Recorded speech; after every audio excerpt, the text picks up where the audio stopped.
This is your ultimate stop for everything sports. The Golden State Media Concepts Sports Podcast. Should I say more? From the NFL, MLB, the NBA to MMA, it's all in here. The Golden State Media Concepts Sports Podcast. Listen now.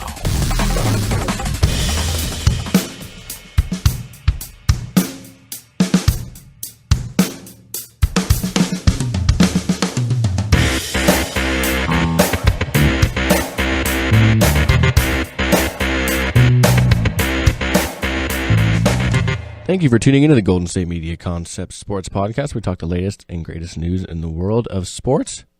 As always, I am Alex. November 8th, Tuesday, it's voting day. Go out and vote, people. I know I will be after this show. It's still pretty early. It's only about 7:18 here, so I got the whole day ahead of me to do so. And there's one right by my house. How more convenient could that be? Anyways, we're going to talk some sports today, of course, because this is the sports show. We're going to talk, of course, last night's Monday Night Football game. One of the best Monday Night Football games, I would say, in a while, as a matter of fact. It was competitive. It had drama. Unfortunately, it had drama for kind of the wrong reasons. It went down to the, kind of not last play of the game, but it was a make the play or the game is over for one team. The downside in that sense, so... it did go down to the wire. It was a very entertaining game. I imagine if you were fans of either teams, it was frustrating for multiple reasons, but I will get into that in a minute. We're going to talk some basketball today and a player who set a record last night. And we'll do a little bit what's trending because there's some things to clean up in the world of sports in terms of injuries and news and things along those lines that I will tell you about. But we're going to start with Monday Night Football, and that was a game between the Buffalo Bills and the Seattle Seahawks. Seattle Seahawks came out on top of this one, 31-25, moving them to 5-2-1. They're still undefeated at home. The Bills moved to 4-5, and they're 2-3 on the road. This one would have really been big for them, moving them to 5-4, keeping them in the race there. Not a bad day from Tyrod Taylor, 289-1. He had a pick as well, but he also had a rushing touchdown and a 2-point conversion, which he picked up with his feet as well. Russell Wilson started to look, at least from a passer standpoint, more and more like he has in the last few years. Still not rushing the same, but that's understandable. He did get a rushing touchdown this game, though, as well, 3 for 10 in that touchdown for him on the ground. Passing, he was the epitome of efficiency, 20 for 26, 282, 2 touchdowns, both of which went to Jimmy Graham, both of which were one-handed. Very pretty, very impressive catches. Now, the downside is, yes, they did have a good game on offense passing the ball, but the Seattle rushing attack, including Russell Wilson, 3 other players, so 4 total. You had a receiver, Russell, and 2 of your backs. They garnered 12 carries for 33 yards. Yes, they had 2 scores, but they're going to have to get something working if they want their offense to work as consistently as it did in the prior years. The leading receiver for the Bills, also a big night for him, 162 on 10 receptions, as Robert Woods. So their offense, this was a good game, 25-31. Now the big thing in this one is there was controversy. And the controversy goes like this. At the end of the half, we had an attempted field goal by the Bills and their kicker, Dan Carpenter, formerly of Miami. So Dan Carpenter was lining up to attempt a field goal as half is expiring. There's about 5 seconds left, something like that, Excuse me. And he goes to kick the ball, and before the ball is even fully snapped, Richard Sherman runs off sides and goes to block the ball.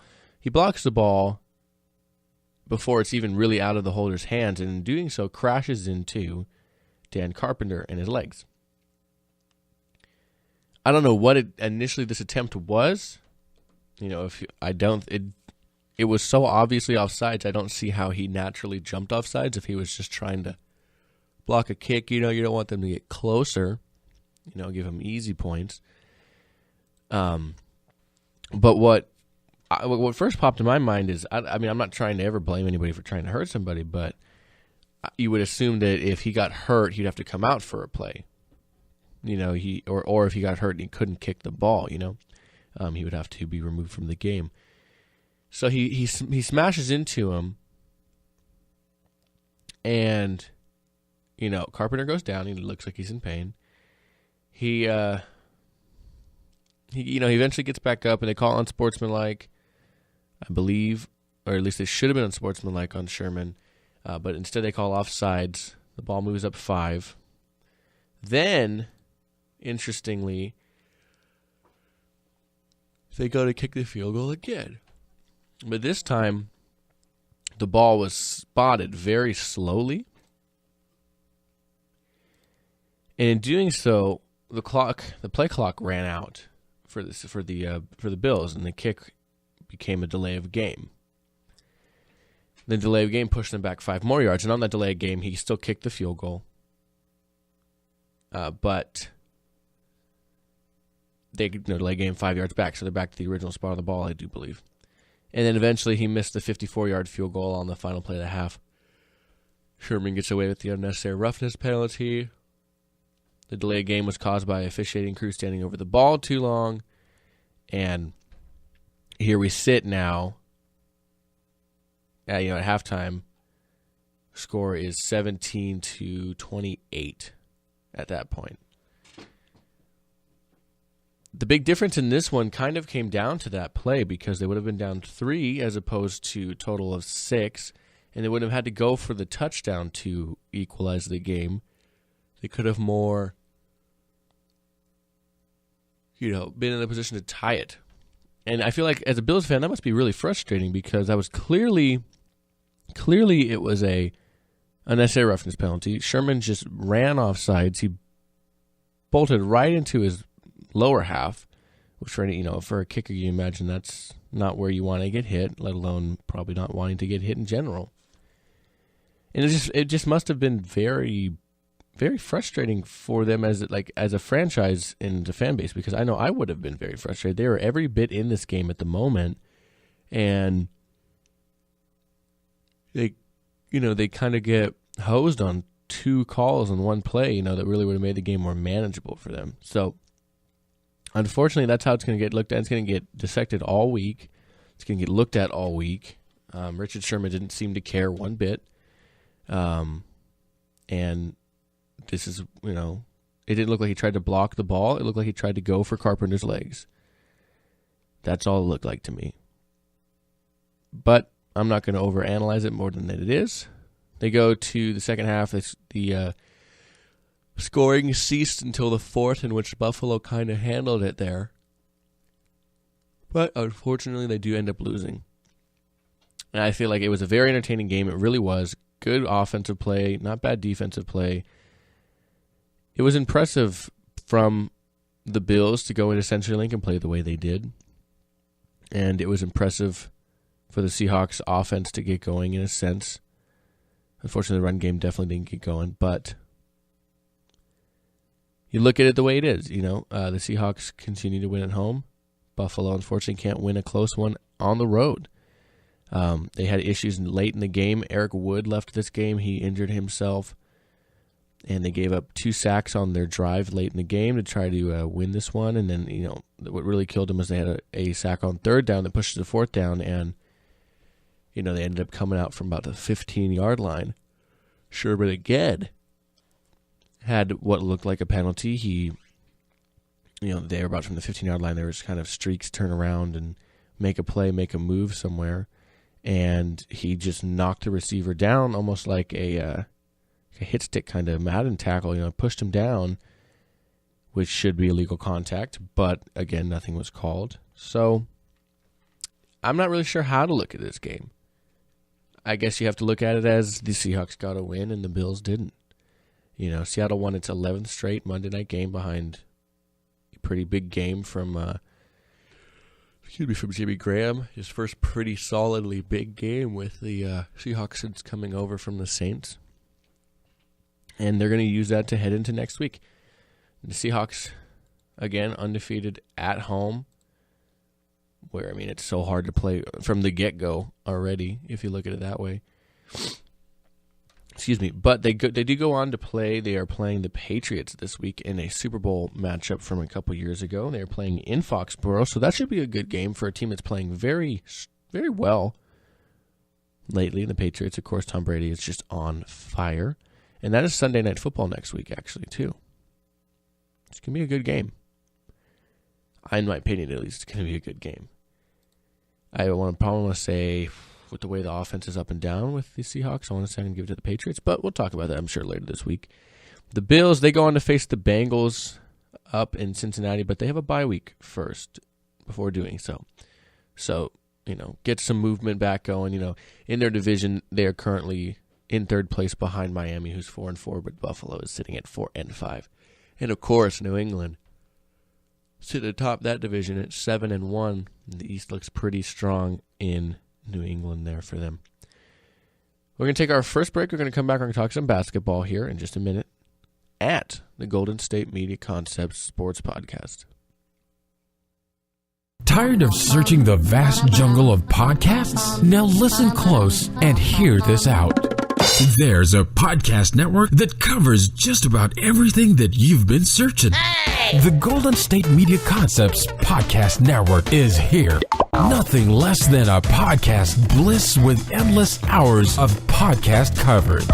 From news, sports, music, fashion, cooking, entertainment, fantasy, football, and so much more. So stop lurking around and go straight out to the Golden State Media Concepts Podcast Network. Guaranteed to fill that podcast itch. Whatever it may be. Visit us at www.gsmcpodcast.com. Follow us on Facebook and Twitter, and download us on iTunes, SoundCloud, and Google Play.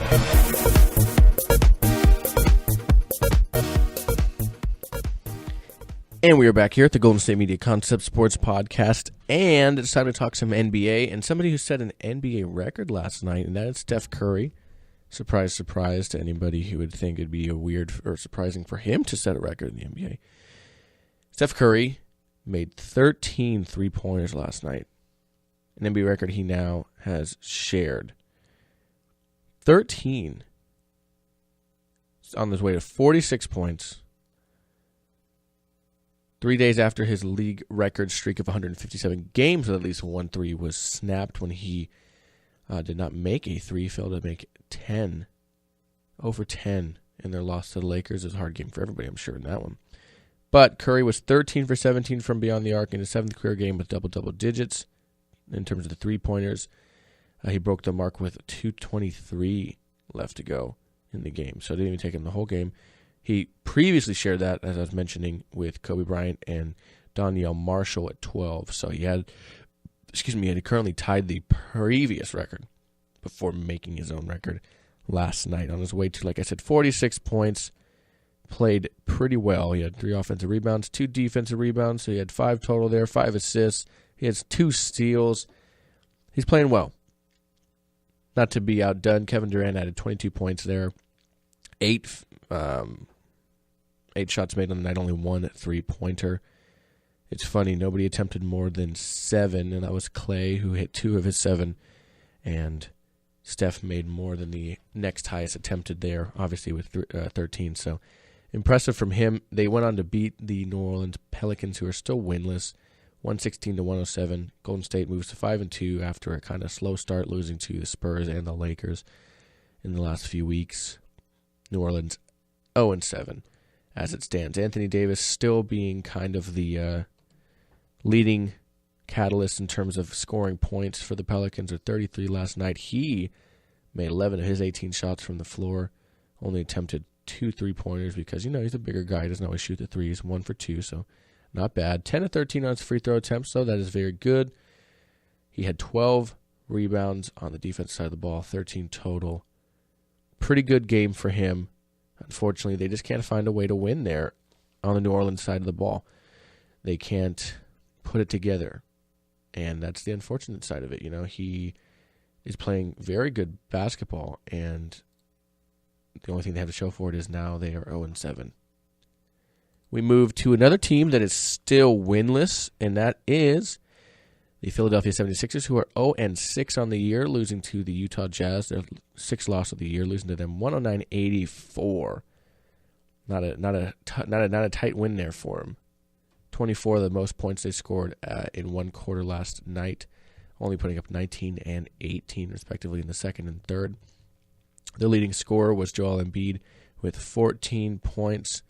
Covington comes in second there with 12, so not as much from the starters as they would want, but we've seen this team, of course, not look great because of it. Their leading scorer overall was Okafor with 15 of the starters, though it was Joel Embiid.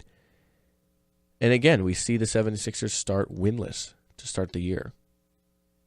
And as a 76er fan, it must be frustrating. This is, I would say, your sixth year in a row starting winless. That's just, they have so many of these, third straight year, and have lost 10 straight days in the last season. So this must be frustrating as a fan because you got Jahlil Okafor, somebody who is a good player. You have Joel Embiid, who, this game was looked at as actually a good battle of the bigs in the sense of him and Rudy Gobert from Utah. Gobert fouled out of this game, unfortunately, but I would say it went to him in the sense head-to-head. He blocked Embiid early in the game, and Embiid missed a dunk late. But as a fan of the 76ers, they, again, are dead last in the Atlantic standings. By far, Toronto's 4-2. They just can't win. They play the Jazz again later in December. And I'm sure that we might be playing the same way again. 0-6 is not good in any stretch of the imagination for any sport. They go on to play, as it stands now, the Pacers. That's going to be tomorrow night. They haven't won since the preseason, which they had 2 wins against the Celtic and the Heat, and that is not, you can't compare that the same way. But yeah, they've lost to the Thunder. They lose to the Hawks. They lost a close one at least. The Hawks was 72-104, but the Magic game, 103-101. So Orlando, that was a closer game. They lose to the Hornets 109-93, so not as close. Then the Cavaliers, surprisingly, 102-101. That was a close game for them. So this team obviously has talent. Whether or not they can do something with that talent, it remains to be seen. But this team has talent there.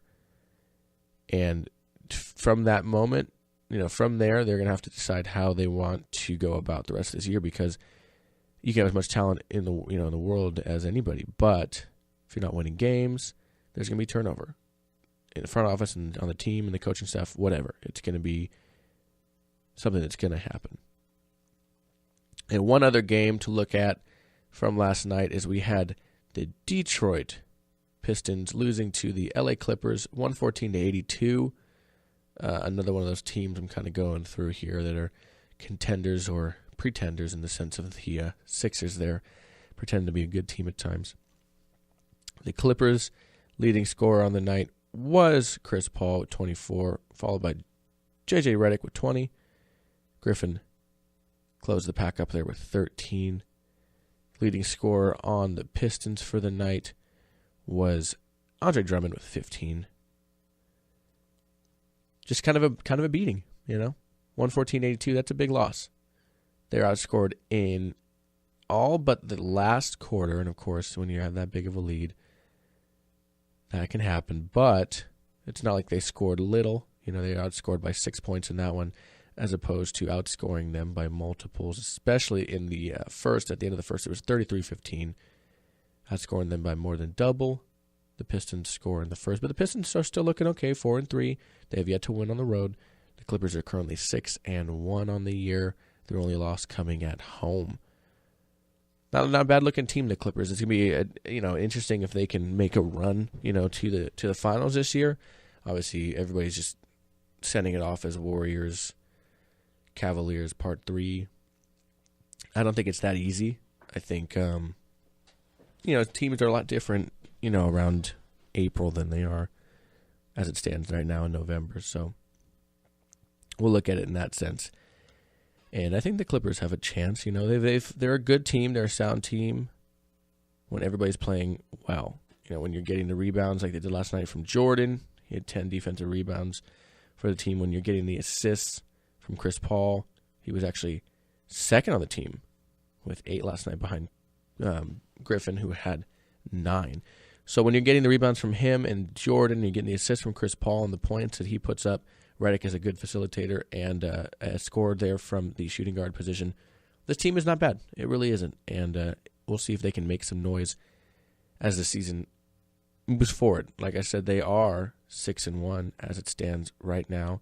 And they're in first place of the Pacific. Because LA and following them are the Warriors at 5-2. The Los Angeles Lakers at 4-3. Sacramento at 3-5. And the Phoenix Suns at 2-5. All right, we are going to take our last break. We're going to come back and hit some what's trending for you guys, and we're going to get out of here. So we'll be right back in just a moment at the Golden State Media Concepts Sports Podcast.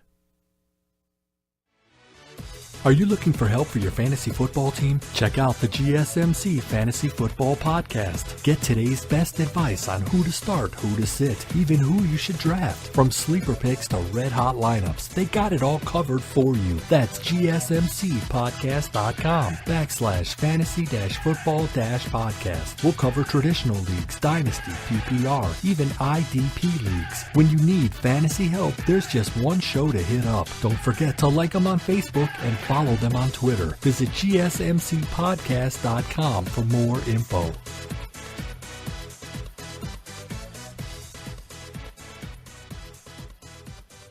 And we are back here at the Golden State Media Concept Sports Podcast, and we're going to do some what's trending and end the show there like that for you guys today. So today, actually yesterday, as a matter of fact, on Monday, the announcement was made for the AL and NL Award finalists for the Manager of the Year, the Rookie of the Year, Cy Young, and MVP for both leagues. For the AL MVP, as it stands, the finalists are Jose Altuve from the Astros, Mookie Betts of the Red Sox, and Mike Trout of the Angels. This is the 5th straight season that Trout has a shot at finishing in the top 2 of the AL MVP vote. It's pretty good for a 25-year-old. That's pretty good if you ask me. Look at the NL MVP race. You have Chris Bryant of the Cubs, World Series Cubs. Still seems weird to say that. Daniel Murphy of the Washington Nationals, and Corey Seager of the LA Dodgers. It's probably going to Bryant, in my opinion. His numbers plus his fielding, and the fact that they won the World Series also, and he was a big part of the postseason run. It is looked at as a regular season thing. I still think he's probably going to win it. The AL Cy Young finalists have been announced, and it's Corey Kluber of the AL champion Indians, Rick Porcello of the Red Sox, and Justin Verlander of the Tigers. Porcello, of course, had 22 wins, so for the old school kind of voters, that's going to be something interesting for them. Kluber, though, had probably the much bigger dominance, and then Verlander, of course, it's going to be the highest finish for him since about 2012. He's had somewhat of a drop-off in that sense. The NL Cy Young finalists are as follows. We have 2 World Series champions on this one. Kyle Hendricks and John Lester of the world champion Chicago Cubs, and Max Scherzer of the Washington Nationals. Hendricks and Lester both have the low ERAs to kind of up their vote. Scherzer has the more innings pitched, the strikeouts, better numbers other than the ERA on that side. It's gonna be tough. I want to say Kyle Hendricks because of purely that ERA is just nasty all year. Just impressive. He's a big part of a lot of their wins down the stretch, so I think Hendricks would get it. We look at the AL Rookies of the Year. Michael Fulmer of the Detroit Tigers, Tyler Naquin of the AL champion Cleveland Indians, and Gary Sanchez of the Yankees. This one's gonna be tough. Sanchez was pretty impressive, but he only played 53 games. That's tough for anybody, even if he played lights out in those 53 games. Very impressive. I still think it's going to be tough for him to win it. We look at the NL Rookie of the Year. The finalists as follows. We have Kenta Maeda of the Dodgers and Corey Seager of the Dodgers as well. We have Trey Turner of the Nationals. All 3 of these players played very well. I want to say this one's probably going to, I would say, Corey Seager. Honestly, I would say he has a good chance at winning this and this and I wouldn't say MVP, but he's definitely in the conversation. Seager, I would say, is probably not going to get unanimous, but I think he's going to get it for sure, in my opinion. We look at the AL Manager of the Year, of course, headlined by the AL champion Terry Francona and the Cleveland Indians, the manager there. We also have Jeff Bannister of the Rangers, who had a very good year over there in Texas, and Buck Showalter with the Orioles. Finally, last but not least, we look at the NL Managers of the Year, the awards finalists for that. Dusty Baker of the Nationals, Joe Maddon of the world champion Chicago Cubs, and Dave Roberts in his first year as manager for the LA Dodgers. I don't think Maddon's going to win this one. He won it last year. Dusty Baker seems to be probably the more likely one, but I would say Dave Roberts is probably the favorite, having to deal with all the injuries that they dealt with to come back and win the NL West title and move on through the playoffs as they did. I think that's probably most impressive as it stands. We move to the NFL and two pieces of news before we let you go today. The Vikings are working out several kickers after Blair Walsh's latest misses. He has had an issue as it stands with his kicks all year, dating back to their tough NFC wildcard loss to the Seahawks. He had never missed a kick in 3 consecutive games before Sunday, and now he leads the league with 3 missed extra points, and his 75% field goal rate, as it stands, ties him for 26th in the league. They end up losing. Walsh's extra point with 23 seconds left helped the Vikings actually take a 16-13 lead, but he had missed one earlier in the game, and field goal blocked as well. So the extra point hit the upright, and his 46-yard attempt against the Lions was blocked in the fourth quarter of that overtime loss. So can't blame that one all on him. But yeah, they're looking. They might make a change at kicker. It's very interesting, something to keep an eye on. You know, he didn't have an issue with it until that playoff game, and since then, you know, I would have said he was one of the better players in the league, and since then, unfortunately, it's been an issue. Last but not least, we talked about the Seahawks-Bills game earlier, and Eric Wood had left that game, their starting center, and I think that led to some of the sack issues there late in the game. Well, unfortunately for Eric Wood, he has broken his leg, and he is out for the rest of the year. As it stands now, he broke his right leg during the game. It's a huge loss, Rex Ryan says, quote, because I think he's the best center in football, but we have to find a way to overcome it. It's actually the second time in his career that he had suffered a broken leg. He broke 2 bones in his leg as a rookie in 2009. He missed the final 6 games of the year. It was kind of a tough play, you know, especially for offensive linemen. I feel like that's one of the more dangerous positions for big guys and their legs in the game. His right leg got tangled up on during a 1-yard touchdown run by Mike Gillislee. Early in the fourth quarter there, he was on the ground for about several minutes, I would say, and trainers came and they had to carry him off the field, of course, with a broken leg. That's what happens. He was replaced by third-year lineman Ryan Groy, and they will have to move there, unfortunately, move onwards from there. The Bills, of course, drafted Eric Wood in 2009 in the first round, and this was his 104th career start on Monday night, and unfortunately, he will make no more the rest of the year. Now, tomorrow, we are going to be back. It's going to be all 3 of us, myself, Anthony, and Ben, and we're going to be talking the College Football Playoff Week 2 rankings as they stand. It's going to be pretty exciting. We're going to talk anything and everything else that happens in the meantime, but that is going to be definitely the headliner of tomorrow's show, and I can't wait to talk about it with you guys. For Anthony and Ben, as always, I'd like to thank you for listening to the Golden State Media Concept Sports Podcast, and don't forget to check out all the wonderful shows on our network. For those guys, I'd like to say thank you for listening. I'm Alex, as always, and we will talk to you guys tomorrow. Have a good rest of your day and enjoy your sports. You've been listening to the Golden State Media Concepts Sports Podcast, part of the Golden State Media Concepts Podcast Network. You can find this show and others like it at www.gsmcpodcast.com. Download our podcast on iTunes, Stitcher, SoundCloud, and Google Play. Just type in GSMC to find all the shows from the Golden State Media Concepts Podcast Network, from movies to music, from sports to entertainment, and even weird news. You can also follow us on Twitter and on Facebook. Thank you, and we hope you have enjoyed today's program.